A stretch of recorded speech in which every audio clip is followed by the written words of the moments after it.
বিএনপির পূর্ণাঙ্গ চেয়ারম্যান হিসেবে তারেক রহমান অ্যাক্ট করবেন। নির্বাচনটাকে চ্যালেঞ্জ হিসেবে নিয়ে সারা দেশে তিনি ঘুরে বেড়াবেন এবং তখন বোঝা যাবে যে মাঠ পর্যায়ে আসলে বিএনপি যে কত জনপ্রিয়।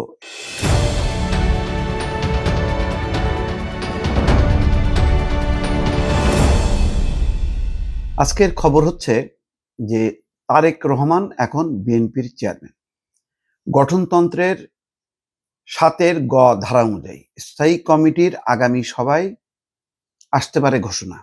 এটা আসলে স্বাভাবিক যে যেহেতু বেগম খালেদা জিয়ার মৃত্যু হয়েছে, এখন এই পদটা শূন্য।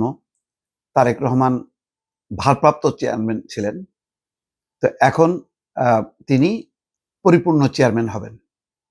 মনে আছে মির্জা ফখরুল ইসলাম আলমগীর বহুদিন কিন্তু ভারপ্রাপ্ত মহাসচিব ছিলেন, তারপর তিনি হয়েছেন মহাসচিব সম্ভবত সম্মেলনের মাধ্যমে। আর এটা স্বয়ংক্রিয়ভাবে হয়ে যাবে, কারণ যেহেতু তিনি ভারপ্রাপ্তের দায়িত্বে আছেন, তার মা এবং বিএনপির চেয়ারম্যান বেগম খালেদা জিয়ার মৃত্যু করেছে, সুতরাং গঠনতন্ত্র অনুযায়ী তাকে এই দায়িত্ব দেয়া হবে। সবচেয়ে গুরুত্বপূর্ণ, ভারপ্রাপ্ত চেয়ারম্যান হিসেবে লম্বা সময় ধরে কিন্তু দলটা পরিচালনা করেছেন তারেক রহমান। লন্ডন থেকে মূলত সব নীতি নির্ধারণী সমস্ত কিছু বিষয় তারেক রহমানই করেছেন, কারণ 2018-র পর থেকে তো একেবারেই বেগম খালেদা জিয়া কারাবন্দী, গৃহবন্দী, তার কার্যক্রমের কোনো সুযোগ ছিল না। একমাত্র তারেক রহমানের সাথে দল যুক্ত হতো জুমের মাধ্যমে এবং সেইভাবে পরিচালনা হতো।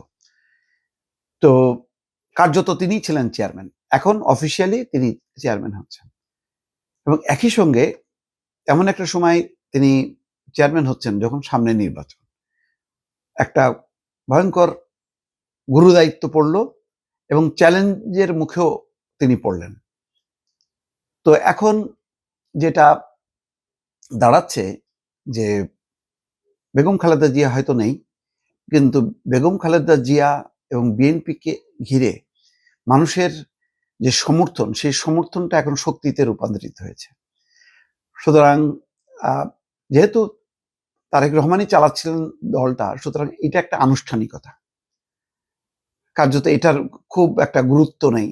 এখন তিনি হয়তো লেখা হবে বিএনপির চেয়ারম্যান, আগে বলা হতো বিএনপির ভারপ্রাপ্ত চেয়ারম্যান, যেহেতু বেগম খালেদা জিয়া জীবিত ছিলেন। তো এখন বিএনপির চেয়ারম্যান তারেক রহমান, তিনি দল পরিচালনা করবেন এবং ইতিমধ্যে তার পক্ষে শুধু সাধারণ মানুষ না, তার প্রতিদ্বন্দ্বীরাও পর্যন্ত এখন সমীহ করছেন। গতকালকে শফিকুর রহমান এসছেন, জামাতের আমির, তিনি বলেছেন যে আগামী 5 বছর একসঙ্গে কাজ করতে চান তিনি, দেশকে একটা স্থিতিশীল অবস্থায় নিয়ে যাওয়ার জন্য। তারেক রহমানেরও স্লোগান কিন্তু জ্ঞান নির্ভর রাষ্ট্র, ঐক্য, সহনশীলতা, শান্তি, নিরাপত্তা, সমৃদ্ধি। এর বিপরীত অবস্থানে কিন্তু জামাতও নেই। সুতরাং এখন দলের প্রধান হিসাবে তিনি যেমন আবির্ভূত হলেন, তেমনি সামনে নির্বাচনের একটা গুরু দায়িত্ব আছে, নানা রকম ষড়যন্ত্র আছে, মুখে যে যাই ভালো কথা বলুক না কেন, এখন বিএনপিকে ঘায়েল করার জন্য অনেকে সচেষ্ট থাকবে যে না, ওই তারেক রহমান কি বলে বিএনপি চালানোর মতন তার যোগ্যতা নেই, তিনি প্রধান এখন ব্যক্তি নন, এই সমস্ত কথাবার্তাগুলি বলবে। কিন্তু সুবিধা হলো যে প্রকৃত গণতান্ত্রিক কোনো দল না থাকার কারণে বিএনপির গুরুত্বটা বেড়েছে। যারা বিএনপিকে পছন্দও করতো না, মোটামুটি মনে করতো একটা গণতান্ত্রিক দল, তারাও কিন্তু এই শক্তিগুলিও বুঝতে পারছে যে দেশের স্থিতিশীলতার জন্য, দেশের নিরাপত্তা এবং গণতান্ত্রিক অগ্রযাত্রা অব্যাহত রাখতে গেলে বিএনপিকে সমর্থন দেওয়া ছাড়া আর কোনো উপায় নেই।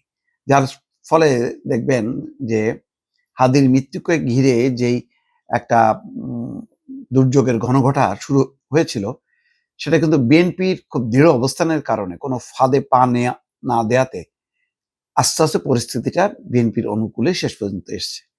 এখন কিন্তু এর প্রতিকূলে কোনো স্রোত দাঁড়াবে না, ইতিমধ্যে আবার নির্বাচনও চলে এসছে। সব মিলায় মানে সময় মতন একটা সাহস রেখে কোনো ট্রাপে পা না দিলে তার কিন্তু ফলাফল পাওয়া যায়। যেমন একসময় শাহাবুদ্দিনকে বঙ্গবন্ধু উৎখাত করার জন্য বেশ কিছু রাজনৈতিক দল লাফালাফি শুরু করলো, কিন্তু বিএনপি বলছে যে না, এটা রাষ্ট্রপতি শাহাবুদ্দিন বড় কথা না। রাষ্ট্রপতি এখন সরানো মানে হচ্ছে দেশটা আর কোনো সাংবিধানিক কোনো ভিত্তি থাকলো না।